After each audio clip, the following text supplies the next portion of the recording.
Assalamualaikum warahmatullahi wabarakatuh.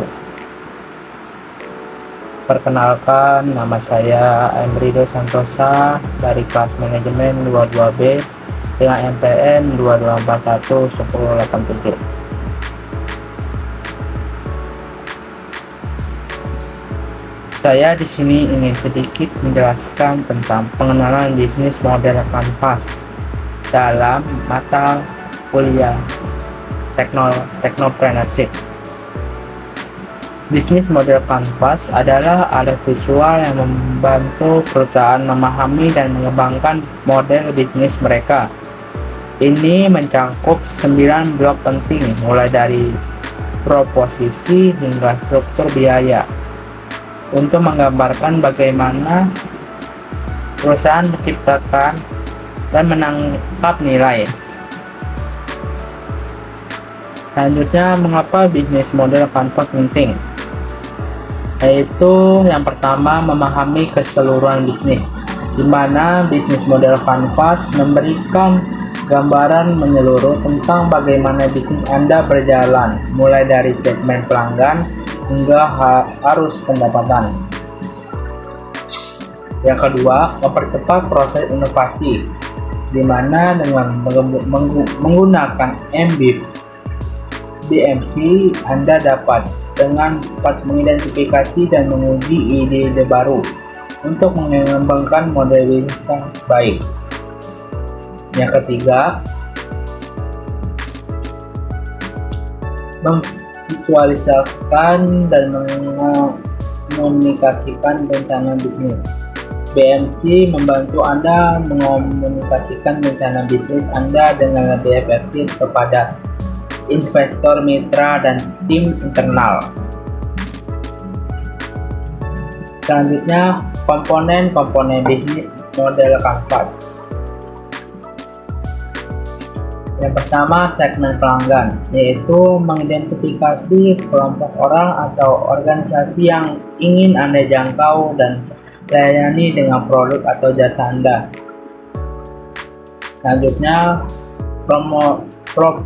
proposisi nilai, yaitu menjelaskan manfaat unik yang Anda tawarkan kepada pelanggan dan alasan mengapa mereka harus memilih Anda. Selanjutnya, saluran, yaitu menentukan bagaimana Anda akan menjangkau pelanggan dan menyampaikan proposisi nilai Anda. Selanjutnya, hubungan pelanggan, yaitu mengidentifikasikan jenis hubungan yang ingin Anda bangun dengan masing-masing segmen pelanggan. Selanjutnya, segmen pelanggan, yaitu siapa pelanggan Anda. Pahami dengan jelas siapa target pasar Anda. Identifikasi karakteristik demografis, psikologis, dan perilaku pelanggan potensial Anda. Selanjutnya, segmentasi pelanggan, yaitu kelompokkan pelanggan Anda menjadi segmen-segmen yang berbeda berdasarkan kebutuhan, perilaku, atau karakteristik lainnya. Ini akan membantu Anda melayani mereka dengan baik. Selanjutnya, profil pelanggan, yaitu buat profil pelanggan yang kaya detail itu tiap segmen. Pahami preferensi, tantangan, dan kebiasaan mereka secara mendalam. Selanjutnya, kebutuhan pelanggan, yaitu identifikasi kebutuhan, harapan, dan masalah yang ingin diselesaikan oleh pelanggan Anda. Ini akan membantu Anda menciptakan proposisi nilai yang relevan tinggi. Selanjutnya, proposisi nilai, di mana proposisi nilai ini adalah penawaran produk atau layanan yang unik dan berharga bagi pelanggan. Ini adalah jantung dari model bisnis yang mengidentifikasikan mengapa pelanggan akan memilih produk atau layanan perusahaan dibandingkan dengan kompetitor. Proposisi ini harus fokus pada memecahkan masalah pelanggan, memenuhi kebutuhan mereka, dan memberikan manfaat yang jelas. Hal ini dapat mencakup kualitas, harga, desain, merek, dan fitur-fitur inovatif. Selanjutnya, saluran. Yang pertama, saluran langsung, yaitu perusahaan dapat menjual produk atau layanan secara langsung kepada pelanggan melalui toko fisik, situs web, atau aplikasi mobile. Selanjutnya, kedua, saluran tidak langsung, yaitu perusahaan dapat bekerja sama dengan mitra, distributor, agen, atau platform e-commerce untuk menjangkau pelanggan. Yang ketiga, kombinasi saluran, yaitu banyak perusahaan menggunakan kombinasi saluran langsung dan tidak langsung untuk menjangkau pelanggan dari berbagai titik sumber.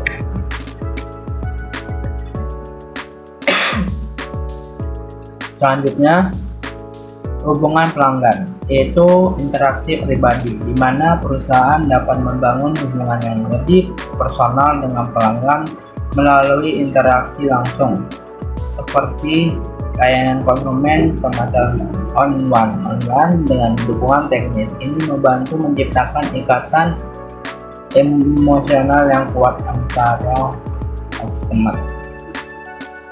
Selanjutnya, otomatisasi, yaitu teknologi canggih memungkinkan perusahaan untuk membangun hubungan pelanggan secara otomatis, seperti melalui chatbot, email marketing, dan sistem pemesanan online. Ini memungkinkan dalam mengolah hubungan dengan baik. Selanjutnya, komunitas, yaitu perusahaan dapat memfasilitasi komunitas pelanggan baik secara online maupun offline. Ini memungkinkan pelanggan untuk saling berinteraksi, berbagai pengalaman, dan terlibat lebih dalam dengan merek. Dan yang terakhir yaitu kolaborasi, di mana pelanggan dapat dilibatkan dalam proses pengembangan produk atau layanan, memberikan umpan balik, dan berkolaborasi dengan perusahaan ini dapat meningkatkan loyalitas dan rasa kepemilikan. Selanjutnya, arus pendapatan, yaitu arus pendapatan adalah komponen bisnis model kanvas yang menggambarkan aliran uang yang diterima perusahaan dari setiap pelanggan. Ini merupakan sumber utama pendapatan yang diperoleh perusahaan dari posisi nilai yang ditawarkan. Contohnya, arus pendapatan yaitu penjualan produk, biaya pelangganan, pendapatan transaksi, lisensi, komisi, iklan, dan lain-lain. Kalau jenis arus pendapatan, yaitu perusahaan dapat memiliki berbagai jenis arus pendapatan dari berbagai segmen pelanggan, seperti penjualan produk satu kali, penjualan berulang, sewa, lisensi, biaya komisi, dan lain-lain. Selanjutnya, pentingnya arus pendapatan, di mana arus pendapatan ini merupakan darah kehidupan bagi bisnis, menentukan apakah model bisnis Anda dapat berjalan dengan menguntungkan dalam jangka panjang atau tidak. Analisis ini harus pendapatan membantu perusahaan memahami sumber daya utama dan aktivitas kunci yang diperlukan. Selanjutnya, aktivitas kunci. Aktivitas kunci adalah rangkaian kegiatan penting yang harus dilakukan oleh suatu organisasi untuk menciptakan dan menyampaikan proposisi nilai yang unik kepada pelanggan. Aktivitas ini memungkinkan perusahaan untuk menghasilkan pendapat dan menjaga hubungan yang baik dengan pelanggan. 10 aktivitas, yaitu jumlah aktivitas kunci utama yang harus dikelola dengan baik. 90% efisien, yaitu presentasi aktivitas kunci yang harus dilakukan secara efisien untuk memaksimalkan diri. Oke, sedikit saja yang bisa saya jelaskan. Saya akhiri. Assalamualaikum warahmatullahi wabarakatuh.